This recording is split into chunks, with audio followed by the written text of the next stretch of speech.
Hello guys, ఇక్కడ ఒక farmer అయితే న్యాచురల్ పాండ్లో అయితే pH లెవెల్ తగ్గింది అని మరియు అలాగే డ్రైనేజ్ వాటర్ అనేది ఈ పాండ్లో చేరింది కనుక ఇతను వచ్చేసి మనకు లైమ్ అండ్ సాల్ట్ అనేది మిక్స్ చేసి అయితే చల్లుతున్నాడు.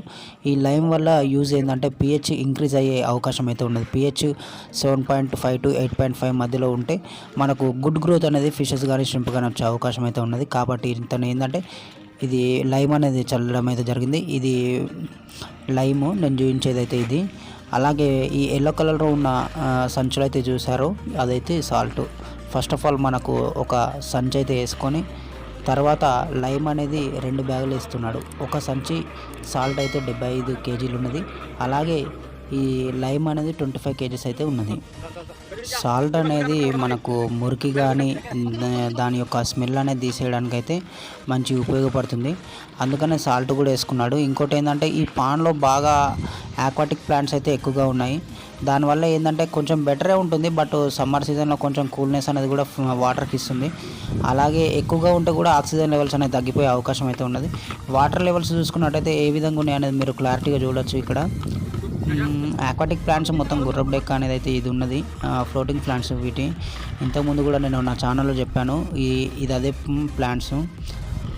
ఇక్కడ లైమ్ చూసుకున్నట్టయితే ఇది 25 kgs అయితే ఉంది. వాళ్ళు ఒక లేయర్ ఏమో సాల్ట్ వేసి తర్వాత ఒక 2 సంచులు వచ్చేసి లైమ్ వేస్తున్నారు. దాన్ని బాగా మిక్స్ చేసి చెరువంతా చల్లడం అయితే జరిగింది. ఇక్కడ చూస్తున్నట్టయితే వాళ్ళు ఫార్మర్స్ పెట్టుకున్న వర్కర్స్. ఇది వాటర్ని ట్రీట్ చేయడానికి గల మెథడు. ఇక్కడ ఆక్వాటిక్ ఫ్లోటింగ్ ప్లాంట్స్ కూడా బాగా ఎక్కువగా ఉన్నాయి. దీనివల్ల అమోనియా అనేది ఇంక్రీజ్ అవ్వదు అని నేను అనుకుంటున్నాను. ఎందుకంటే అమోనియా లెవెల్స్ అనేది తగ్గే అవకాశమే ఉన్నది. బట్ బాగా బ్యాడ్ స్మెల్ అంటే బాగా బ్యాడ్ స్మెల్ వస్తుంది ఈ చెరువంతా. అందుకనే ఈ మెథడ్ అయితే యూజ్ చేసుకున్నాడు ఫార్మరు. దీనివల్ల ఫిష్ యొక్క గ్రోత్ అనేది కూడా ఎక్కువగా వచ్చే అవకాశం అయితే ఉన్నది. అలాగే చూసుకున్నట్టయితే చల్లే విధానం కూడా నేను చూపిస్తాను. ఇక్కడ చూపబడేదైతే మనకు సాల్ట్, దీన్ని సముద్రపు సాల్ట్ బాగా దొడ్డుగా ఉన్నది. ఇది 75 kgs అయితే ఒక బ్యాగ్ అయితే వస్తుంది మనకు. ఇప్పటివరకు అయితే మన ఛానల్ కొత్తగా వచ్చేవారైతే సబ్స్క్రైబ్ బటన్ అనేది క్లిక్ చేసి పక్కన ఉన్న బెల్ ఐకాన్ అయితే క్లిక్ చేయండి. ఆక్వాటిక్ ప్లాంట్స్ చూసుకున్నట్టయితే చాలా ఉన్నాయి. మొత్తం బ్యాడ్ స్మెల్ అయితే రావడం అయితే జరుగుతుంది. ఎందుకంటే డ్రైనేజ్ ఇది ఒక హైదరాబాద్లో ఉన్న మెయిన్ సిటీలో ఉన్నటువంటి చెరువు. ఇది న్యాచురల్గానే ఫీడింగ్ అది ఇది అంటూ ఏమీ ఇవ్వరు. ఎందుకంటే డ్రైనేజ్లోనే వస్తుంది అదంతా. ఫిషెస్ కూడా బాగా గ్రోత్ అయితే ఉన్నాయి. డైలీ వచ్చేసి పక్కా మోర్టాలిటీ అనేది ఒక జరుగుతూనే ఉంటాయి. చాలా కనబడుతుంటాయి. ఎందుకంటే డ్రైనేజ్ వాటర్ కదా, అక్కడక్కడ మెయిన్ డిసీజ్ అయితే వచ్చేసి స్కిన్ ఇన్ఫెక్షన్ కానీ ఇంకేదైనా రెడ్ డిసీజ్ కానీ వచ్చి అవకాశం అయితే చాలా ఉన్నది. డైలీ ఒక ఫిష్ అయితే చనిపోవడం అయితే నేను చూస్తున్నాను.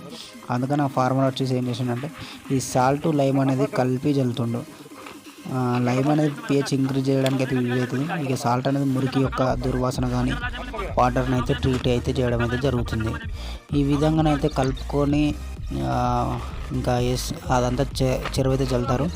ఆ వీడియో కూడా ఉన్నది. ఎక్కడనైతే స్కిప్ చేయకండి. వాళ్ళైతే ఇంకా వాళ్ళ పడవలో ఆ లైమ్ కానీ సాల్ట్ కానీ బాగా మిక్స్ చేసుకొని ఇంకా వాటర్లోకి అయితే దిగారు. వాళ్ళు ఏ విధంగా చల్లుతారు అనేది కూడా చూడండి. అంటే ఆ ప్లేట్స్ అయితే ఉన్నాయి వాళ్ళకు, ప్లేట్స్ తోటి అయితే చల్లుతున్నారు, స్టార్ట్ చేస్తున్నారు. ఇంకా యాక్చువల్లీ వాళ్ళు లోతులోకి వెళ్ళి అయితే చల్లుతున్నారు ఇక్కడ చూసుకున్నట్టయితే. ఎందుకంటే మధ్యలో వెళ్ళి చల్లడం ఎందుకంటే మధ్యలో చాలా స్మెల్ అనేది రావడం అయితే జరుగుతుంది. కాబట్టి అక్కడ నుండే స్టార్ట్ చేసుకొని ఇటు వచ్చే అవకాశం అయితే ఉన్నది. ఇది ఫ్రెండ్స్ లైమ్ యొక్క అండ్ సాల్ట్ యొక్క మిక్స్ చేసి చల్లే విధానం మరియు దీని యొక్క ఉపయోగాలు. Thank you friends.